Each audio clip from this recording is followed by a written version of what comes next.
We're in a digital age, aren't we? So we want more power. We need to keep the lights on. We need to power industry. There's a real sense of urgency of an ageing infrastructure that we have as the grid network that needs to be completely upgraded and overhauled. So that sense of urgency is here and now. And being part of that, it's a kind of a project, once in a lifetime project, once in a generation project that we've got to do now. If we leave it, then we'll end up in a situation that we can't bring these renewable power sources into the grid and can't transition into that new world of renewable power.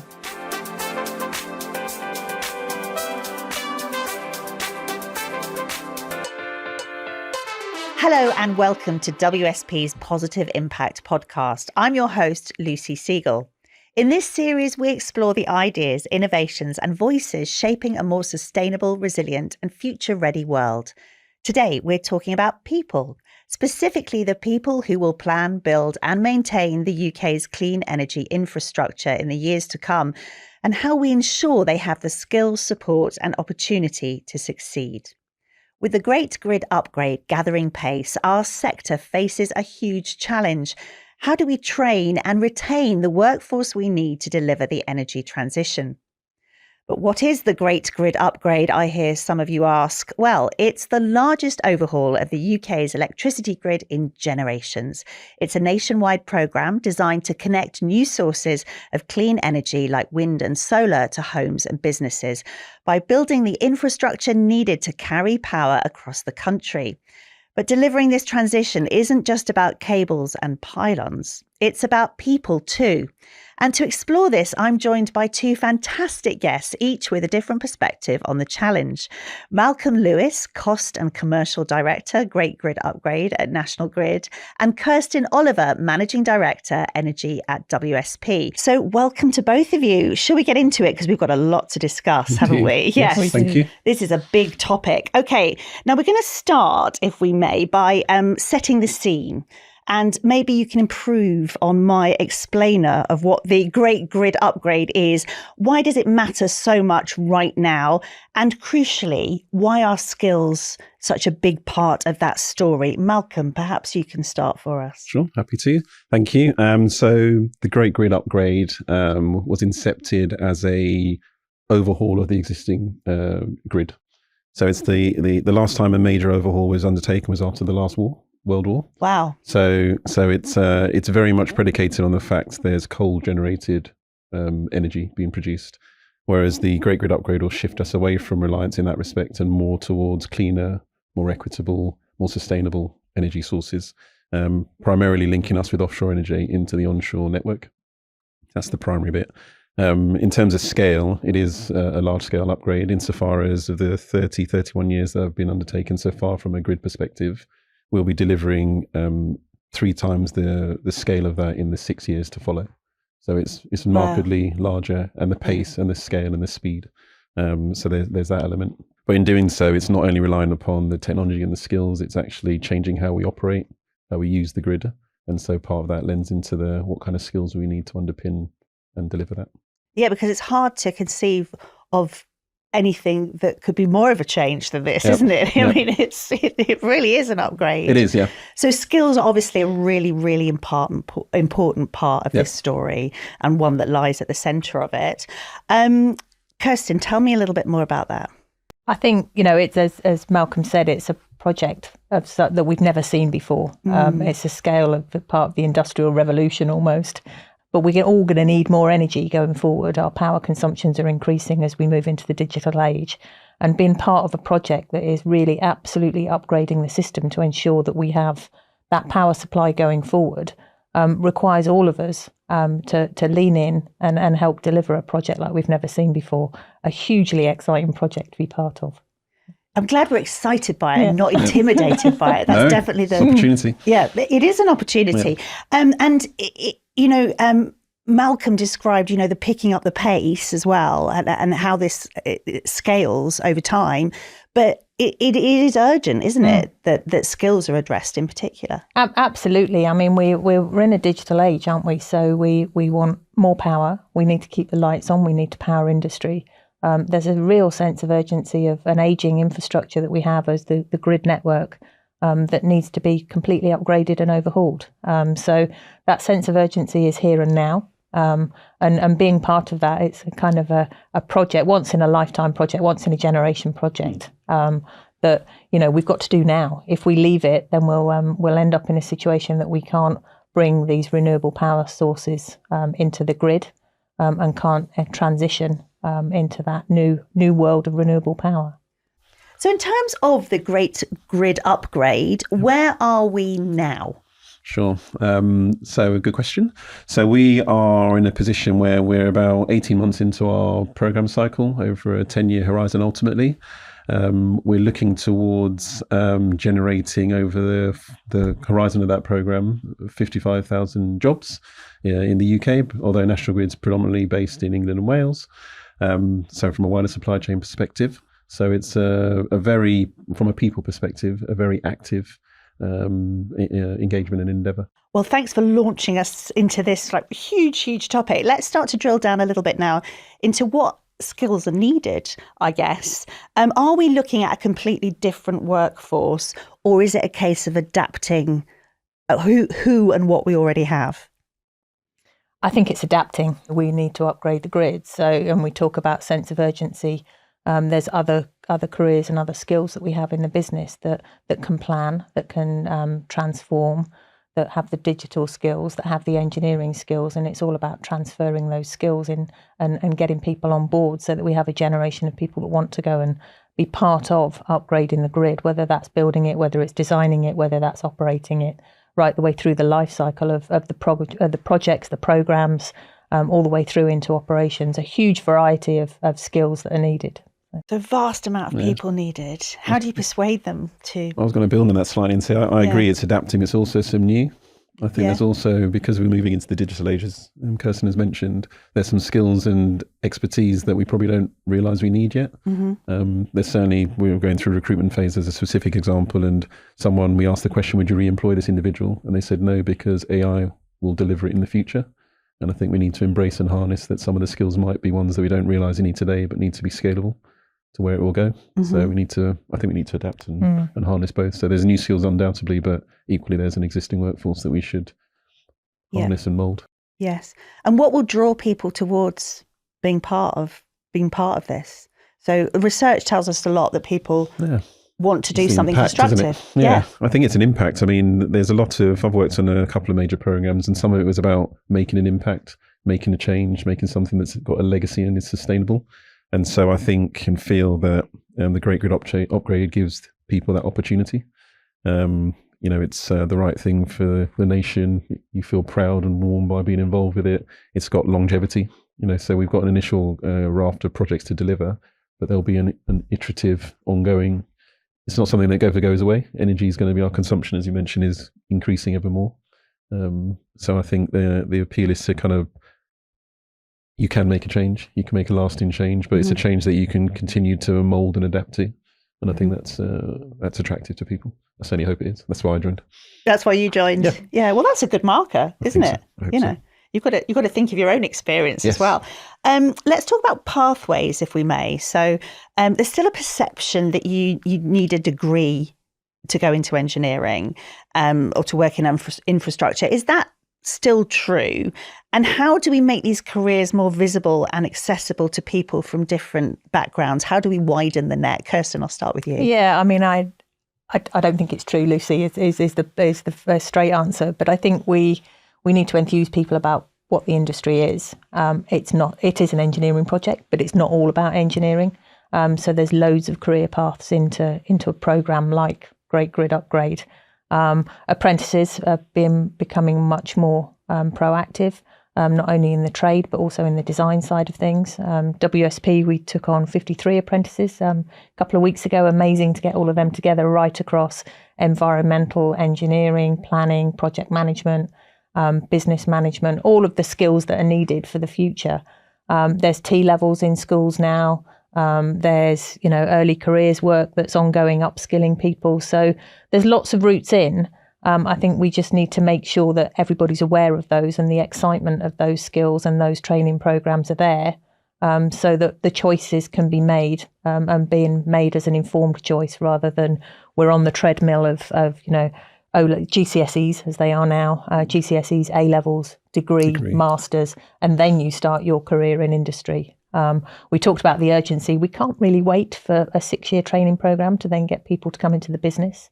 We need to train them on the job as they come in and give them the right skills rather than an academic background to then move into industry. Some jobs absolutely require that academic background. That's really important. So I don't think there's one size fits all, but a huge variety, which means it should be open to everybody. Yeah. GCSEs, I think, came in about 92, by the way. So they've been for a while now, haven't they? Showing my age. Likewise. My tendency is still to say O-level as well, to be completely honest with you. So this sounds like you need a lot of contact with, education. There's a lot of to and fro. But visibility is also key, isn't it, Malcolm? Yeah. No, absolutely. I think it's about, to build on Kirsten's point, it's about making the industry visible to people who make an informed choice. Yeah. Because I think a lot of people will follow what their parents did, or they'll be naturally talking about a treadmill, go down the path and not realise what else is available. Mm-hmm. So part of their responsibility, I think, of this programme is to make people aware, make the opportunities visible so that people can look at things and say, oh, I'd quite like to do that, or I'd like to know more about that. And part of that is actually getting involved with schools earlier and actually bringing the knowledge up so that they can make an informed choice. I find sometimes I don't do quite as much as I'd like to, but when you go into schools and you kind of talk to them, and you talk in stories, you don't say specifically this is what degree I did or otherwise. They just get quite enthused. I didn't know I could do that. And it goes back to the previous point about impactfulness. You can see that younger people, it's quite attractive to them they want to make some kind of lasting impact. And so I think there's an opportunity to harness that for the greater good. Yeah. This program. What sort of stories do you tell when you go in and speak to schools? So I talk about my program background. So I've worked on Olympic Games. I've worked in Crossrail. So I've worked at Heathrow. So I've walked along the runway at Heathrow. I've walked down the tunnels at Crossrail before trains went down. It's that kind of thing, just to kind of get them excited about. Yeah. And they're like, oh, you could do that for me, a humble surveyor. They said, oh, a surveyor could do that. Yeah. So and some went and worked in games in Brazil, and it can take you where you want it to go if you're willing to go there. Yeah. So I kind of tell them less about the technical elements of the job, but more how it makes you feel, what you can open up, the networks and connections you make. Mm-hmm. Because for me, it's about people. Yeah. I've made some amazing friends, some amazing industry connections. And that's kind of what keeps you enthused and live. And, oh, you're doing that now. And remember when we were doing that and we started? Yeah. I kind of talk them through that. And something, really well known that they may come into contact as well. So that when they're on Crossrail, they might think of you and how, how this was built and, what they could contribute. Yeah, it's a really good touch point, actually.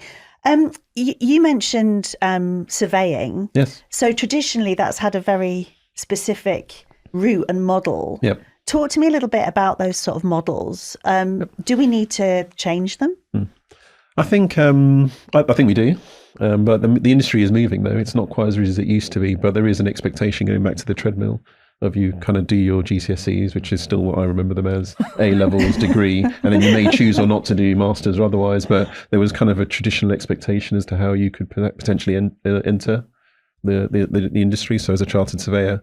But recently there has been some opening up in terms of, well, actually you don't need to have a degree or you don't need to have A-levels. You can start on the job. You can harness some of the learning whilst you're doing it. Mm-hmm. And I think the industry probably needs to embrace that a bit more. Yeah. Because we need to open up and we're competing for skills and for people, and you need to give them the most opportunity to get involved. So no model is sacrosanct. Everything is up for reinterpretation, which some people will find quite terrifying. Yep. Indeed. Yeah. Maybe it's an opportunity. It's an opportunity, isn't it, to just try and do things different, because there's been a degree of rigour to date, but the industry's changing, the opportunities are there. It's just about linking the opportunities to people's awareness and bringing them together. Mm-hmm. Mm-hmm. I feel like I opened a schism here between GCSEs and O-levels as well, which I definitely didn't want to do. No. I want to talk a little bit about not just skills, but culture, because that matters too. I think we've started to sort of stray into that territory. So if we're serious about attracting and keeping a diverse workforce, which it sounds like we really are, what has to change about how we work and how we show up as an industry? I can take part of that. I think part of that is about it's about being inclusive, making people realise that the difference in voice and opinion isn't one that's going to compromise them in any way. It will actually add to the discussion. So there's certainly a lot of conversation within National Grid around how do you make sure that we've got the fullest representation of individuals to drive forward as a business. And that might be people of colour, it might be, hidden disabilities, which for me is a very personal one insofar as I have a younger daughter who has a visual impairment. And so for her outwardly, you might not realise that she has some challenges, but really she does. And so and it's not a reason particularly for me to want to make sure that she has a voice, but it makes you aware that actually some people struggle. And therefore, how do you make things a bit more inclusive for them? Yes. So some things, we've adjusted our recruitment practices. We ask more questions as to what will make you, reasonable adjustments, what will make you comfortable so that you are interested in this role, that you can see if you were to join that you'll be successful in it. What can we put in as foundations to help you get there? There's a lot more acknowledgement of that. And I go back to sort of earlier in my career, there were no questions of that ilk being asked. So I think and feel that's a good journey that we're on, but it's probably not gone all the way it needs to, because there are probably some who still don't see the opportunity or feel, well, actually they're saying it, but it's not really. I think there's an opportunity. They still don't believe. Yes. They still don't believe in it. Yeah. And so that's, in that respect, there's a responsibility. I think a big program like Great Grid has an opportunity to make people feel really welcome. Your voice was welcome. We can hear you. We can see you. Here's how you can contribute. Legacy, impact. And I think that's an important opportunity to grasp. What, in your experience, what makes the difference between people really believing in a program and really believing that they are wanted in a recruitment process? I think for me, it's when it feels more than just lip service. Yeah. You might see something written in a job description, but when you actually you ask the questions in advance of you being in the interviews. Interview questions are sympathetic to your circumstance. If you get offered the job and brought on board, aside from the onboarding that's necessary, but when you arrive and you can see and feel that there's an actual, we knew you were coming, we're prepped up for you. Yeah. Here's the adjustments that you need to make sure that you're successful in your role. Those type of things matter, because the important part of that is they then become advocates to others. So they were, so we're in a world of social media. There'll be a LinkedIn post or an Instagram this, and it can be for a force for good, but also negative. But if in that respect you do things in a positive way, it's a ripple.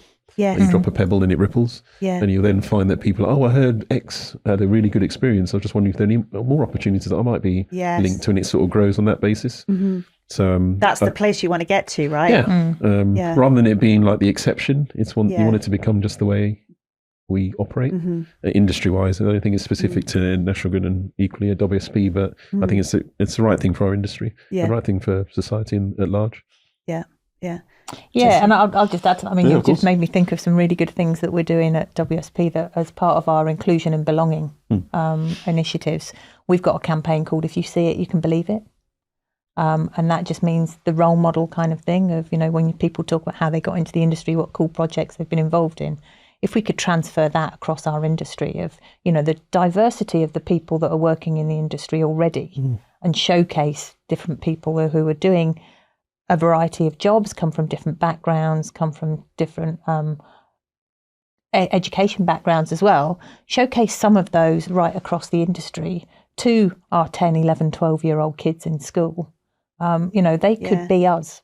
Or they could be better than us. They will be better than us. But, they could help, be able to turn around and say, what did you do? Well, I helped turn that light on. I'm helping keep the power into our building so that I can make sure that I can use all this digital technology. I've helped create a number of jobs for that particular area of the country. Those really impactful comments that, we get enthusiastic about, of trying to get that enthusiasm into school-aged children is all about inclusion and belonging and role modelling and showcasing what people are doing. Because, infrastructure, we were talking just before we started recording about your career and how all the places that you've worked around the world and everything. Infrastructure, by definition, should be really diverse, shouldn't it? So when it's not, we have to ask ourselves what's gone wrong. And it's ripe for fixing, isn't it? Yeah. I was going to say on that, just to answer that, when I was last in a school, the way it was open was, how did you get here today? And we asked the children, and they said, "Oh, I got the train." Well, that's infrastructure, because actually, the road you walked on, the bus you got on there was connected to a charging station, the tube station you might have got to, and they were like, you could see they were literally going, "Oh, I didn't even think of it that way." Yeah. And so it's just to the point about just if you access them early enough, so at least they can have an understanding. They might still choose to go elsewhere, but I think a lot of them don't tend to know that infrastructure is a viable career path. Yeah. And also the scale of my school friends, they're in Canada, they're in Australia, South America. They've moved because the job is, when they were able to move. They then maybe had families they want to settle, but the scale of opportunity is quite broad, I think. Yes. It certainly sounds like it. Yep. You're making me excited about this now. Right. I feel like I've made the wrong career choice, but there we are.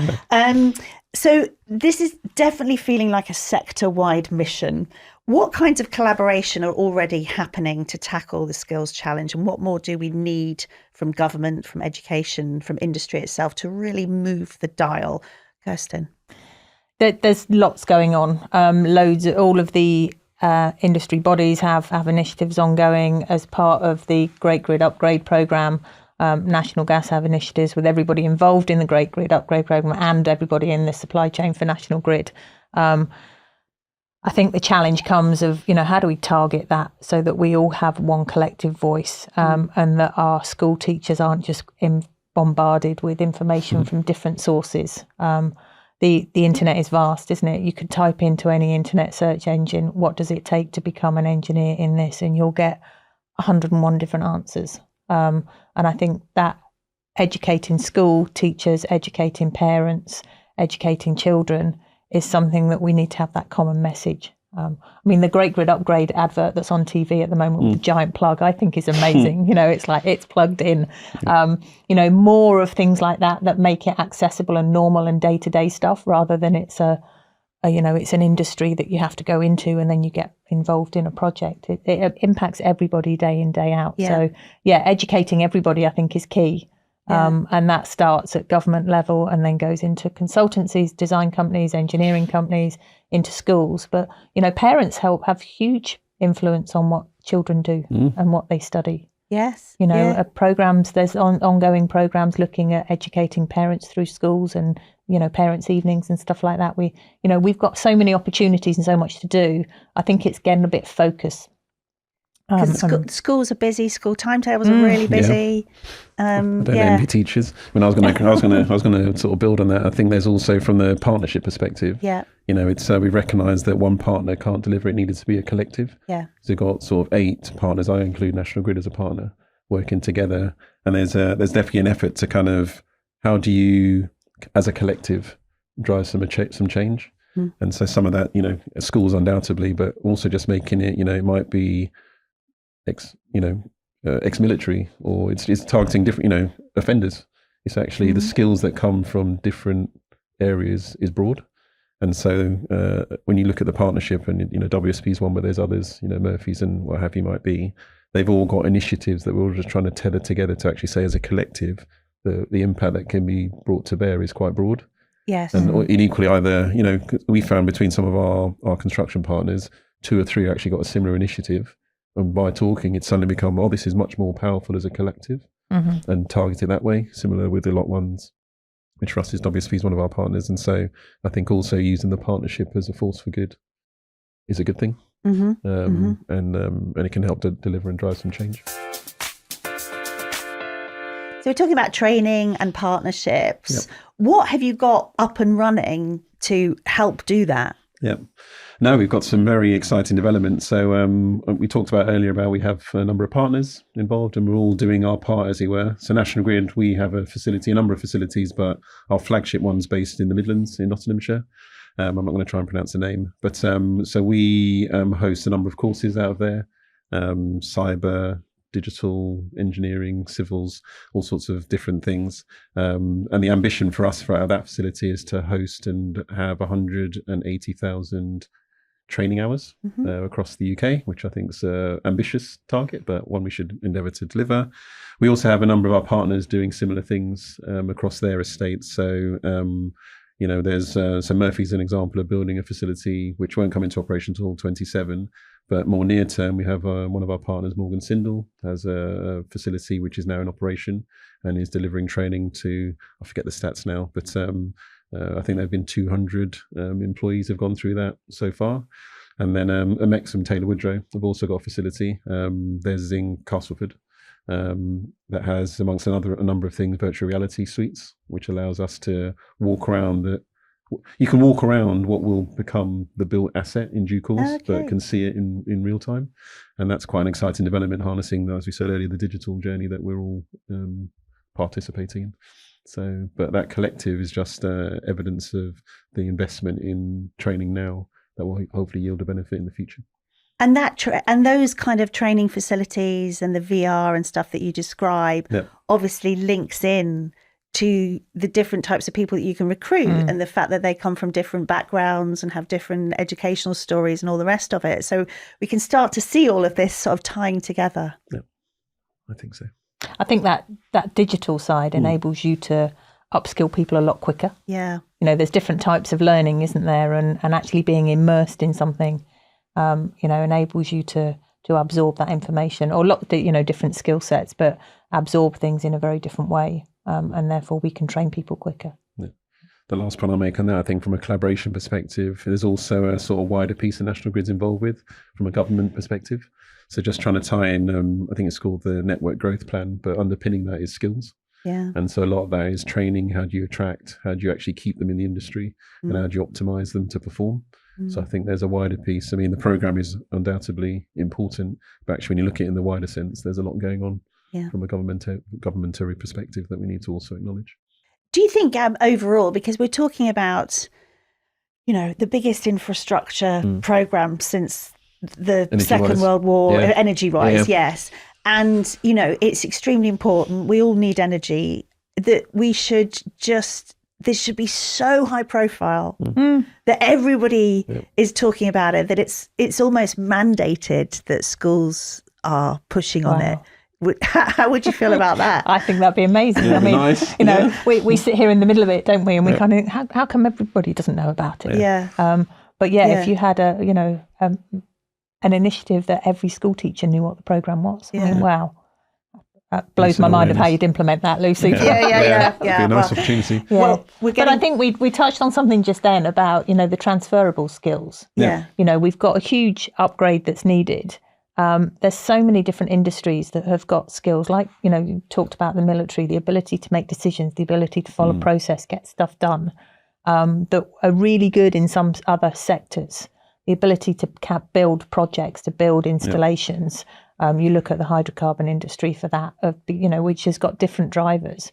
We should be making sure that we make the Great Grid Upgrade and the National Grid open to transferring those skills across, which we are doing, and upskilling, particularly in the digital sector, but upskilling mature people in the industry so that they can transfer their learnings to the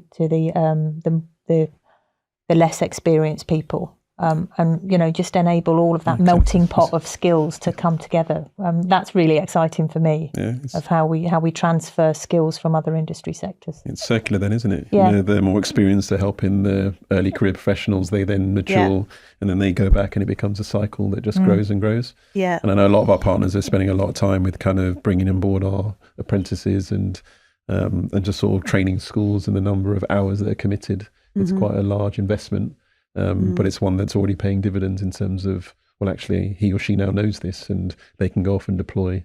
And actually, it starts to bring some degree of security within just our own shores, because we're building the knowledge base and the skills here. And I think that's quite, to the point, it's quite an exciting development, I think.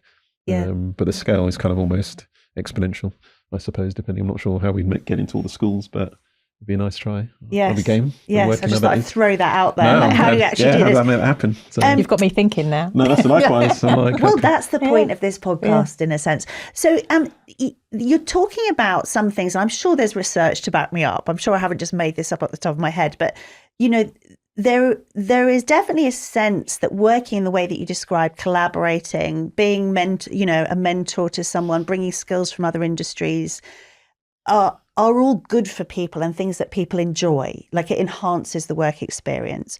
Do these processes have to be sort of codified and formalized, or will some of them just happen informally, I guess? Or do we need to build a structure and a program for every single element of it? I think we'd never achieve anything if we try to build a structure and a program. I think it's organic, isn't it? We've been talking and you've gone, oh, I didn't know you did that. It should be part of everybody's everyday life. Yeah. I don't want to be a bore and talk about my work all the time, but it's a really exciting job. And if we can enthuse everybody in our sphere of how exciting that is, then it filters through. It's the ripple effect that you talked about. Yeah. I mean, for me, I think it's the flexibility. So structure is nice to a degree, but you don't want to remove the creativity or the excitement that comes, because some people might find routine a bit laborious, and equally some thrive in a less rigorous space. So you want to have you want it to be dynamic enough that it can change and it can adapt. So for me, I think I just resonate. It can't be one size won't fit all. And I think that if anything came out of this podcast from my perspective, it'd be for people to go, I'm curious. Yeah. And there's maybe an opportunity. Let me explore. Yeah. And just see what they might be able to find. Yeah. And career routes are changing, aren't they? We talk now about squiggly careers of where people move around. Yeah. We go back 10, 15 years and you were in a job for life. Yeah. And that just doesn't happen anymore, which makes it more exciting. Yeah. To some, it makes it daunting, obviously. Yeah. But, as the world evolves and change, and as Malcolm said at the beginning, there'll be jobs in 10 years' time that we never even knew would exist. Consider, yeah. So to have that linear, structured career path, I think we rip the rule book up and, what skills do you need, and have much more of a skills focus rather than a jobs focus. Yeah, I'd concur with that. My parents both recruited out of university, retired with the same organisations. Wow. And they had a great time and did well for themselves. Yeah. And I think, Mum, if she watches this, I'll apologise, but she's often like, you've moved around too much. Yes. And I'm like, well, no, but look what I've learned by moving. And sometimes, constructively learned because it hasn't actually worked out very well, but I've still learned from it. And I think careers are moving away from the kind of, I'll be here for indefinitely. And that's not saying, like in my case, I actively look to move. It's just, that's a good opportunity. I could learn from that. Yeah. I think careers seem to be moving in that kind of direction. And certainly some of the early career professionals that we're starting to see have got a couple of years here, 18 months there. They're not necessarily staying for massive durations of time, but we need to then tailor our systems to allow that to still harness the benefit of having them and not, they're only here for 18 months. There's no point. Don't invest in them. Yeah, but for that 18 months, they could elicit all, write apps. My daughter comes home and asks me to help her code homework. I'm like, you know what I mean? But in that time, in 18 months, someone could be massively impactful and do a great job and move on. Yeah. Whereas I think some systems might actually go, well, that's only 1.5 years of performance cycle, and what could they really have delivered? So we need to go back to your system question. I think some of the systems need to evolve slightly to cater to that type of individual, because they're going to be more and more evident, I think. Well, I like the way you express yourself. You say the system needs to evolve. Kirsten's rip up the rule book. And on that note, disruptive. Amazing disruptive energy we have in the room. I like that. Yeah. This leads us very nicely to our favourite WSP positive impact question, which we always ask. If you had the power to change just one thing right now to create positive impact in this space, what would it be and why? Kirsten, go on, our disruptor. Let's hear it from you. You don't need to have a degree in engineering to be working on a program like this. I mean, it's you don't. There's so many skills and attributes people have that we need. That a degree is not the way forward. Yeah. The only way. I've got one. Yeah. It's not the only way forward. It's one of the many ways forward. But you don't need to follow that structured career path to come into our industry. Well said. Yeah. For me, it's about being curious. So actually, if you're just curious, that can lead you down a path to all sorts of different things. So I as a parent, I'm often telling the girls, got to just ask questions, just try and find out. You might uncover something you just don't realise. And so my one ask would be for people to be curious about what could it be, and how could I help, or what's the opportunity, rather than just be dismissive. So. And organisations, even big organisations, have time to answer these questions, and they will answer these questions. Yeah. I think so. Yeah. I think it's remiss of us if we don't. So we should make the time. Yeah. So going back to the, inclusivity, impactfulness, you might miss an absolute diamond potentially if you don't make the time. So, I mean, I'm in a heavy recruitment round personally currently, and people message and go, any chance we could have a chat? I'm like, of course. Yeah. I mean, it might only be 10, 15 minutes, but if that helps them go, this is definitely the job to go for, then I've done the right job. Yeah. So totally worth doing. 100%. And everyone's like, your diary's crazy. And I'm like, yes, Yeah. but I've met 16 people this week, and I've had some really good conversations, and it might not be for the role that but they might still go in the industry somewhere because they've gone, that sounds like an interesting proposition. So I've served my purpose. Well, good luck uncovering all these diamonds. You two have been diamonds too. I really enjoyed that conversation. Thank you so much. Unfortunately, that's all we have time for on this episode of Positive Impact. Yes, a huge thank you to our guests, Malcolm Lewis and Kirsten Oliver, for such an honest and insightful conversation about the future of our workforce. If you enjoyed this episode, don't forget to subscribe, rate and share. You can find more information and resources in the episode description. Thanks for listening, and join us again next time as we continue exploring ideas that shape a smarter, greener future. I'm Lucy Siegle, and this is Positive Impact. Goodbye.